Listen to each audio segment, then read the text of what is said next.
Imagine a world without beer, wine, or whiskey. No celebrations, no toasts, no Friday night gatherings. From ancient farmers fermenting grains by accident to modern distilleries crafting liquid gold, alcohol has shaped human civilization in ways most people never realize. It has fueled empires, inspired art, sparked wars, and even birthed religions. The story of alcohol isn't just about drinking. It's about humanity's evolution itself.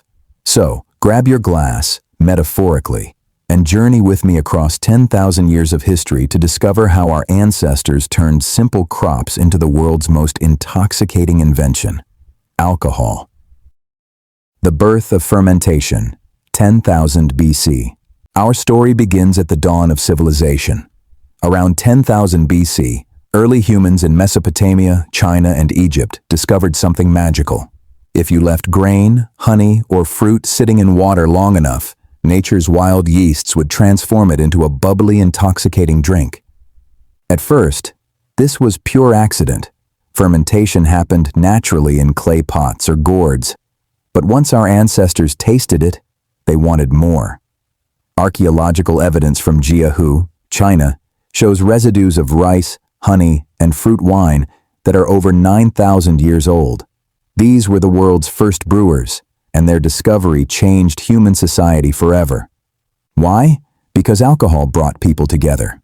It encouraged trade, rituals, and storytelling.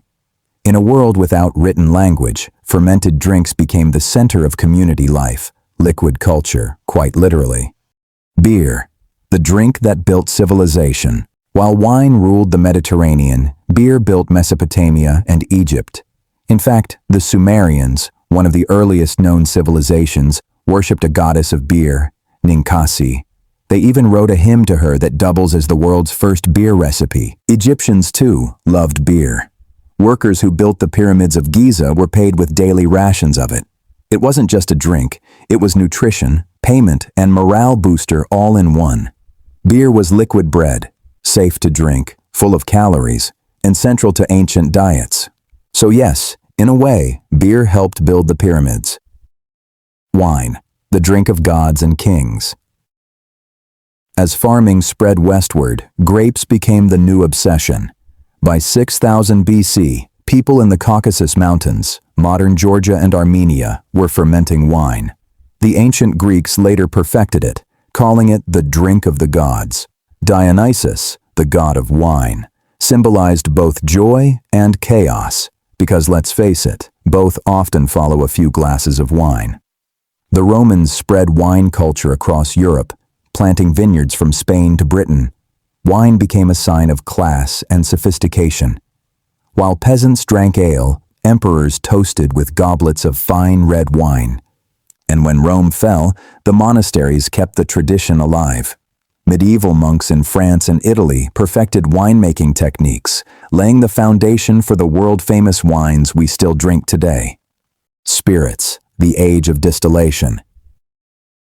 If beer and wine were ancient, spirits were a medieval invention that changed everything. Distillation, the process of extracting pure alcohol, began around 8th century Arabia, where alchemists were trying to create medicine and elixirs of life. Instead, they created the strongest drink humanity had ever known. The process spread to Europe by the 12th century, and suddenly we had brandy, rum, vodka, and whiskey. At first, they were considered medicinal. Monks and doctors prescribed them for everything: colds, pain, heartbreak, you name it. But soon, they left the apothecaries and entered taverns. By the 1600s, distilled spirits had become central to global trade, and even colonization. Rum and revolution. When European powers colonized the Americas, they brought sugarcane, and out of sugar came rum. This sweet, fiery drink became the lifeblood of trade between Europe, Africa, and the Caribbean. Sadly, rum was also tied to the transatlantic slave trade, exchanged for human lives in one of history's darkest chapters. Yet, rum also fueled revolutions. The American colonies, angry at British taxes on rum and molasses, began pushing toward independence. Even George Washington loved his whiskey so much that after the Revolution, he opened one of the largest distilleries in America. So yes, alcohol was literally part of America's founding story. Beer, gin, and industrial booze. As cities grew in the 18th and 19th centuries, so did drinking. In Britain, gin became the mother's ruin, flooding the streets with cheap, potent spirits.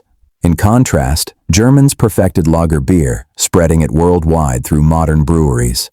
Industrialization made alcohol production faster, cheaper, and deadlier.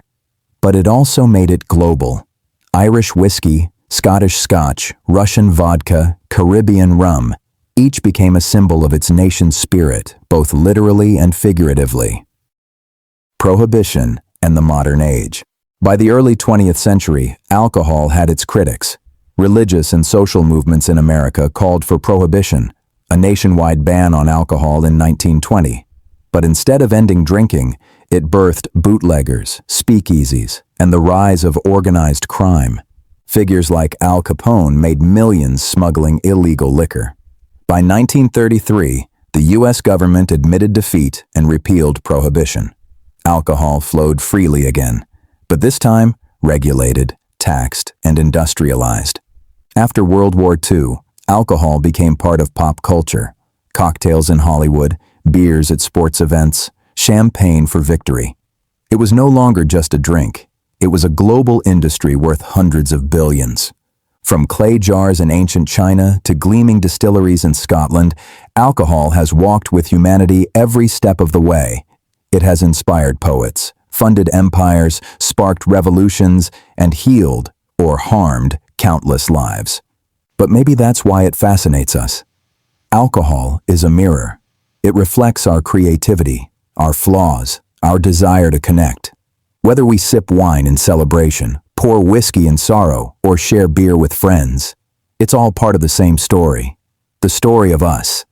If you enjoy this story, kindly subscribe and tell me what you learned in the comment section.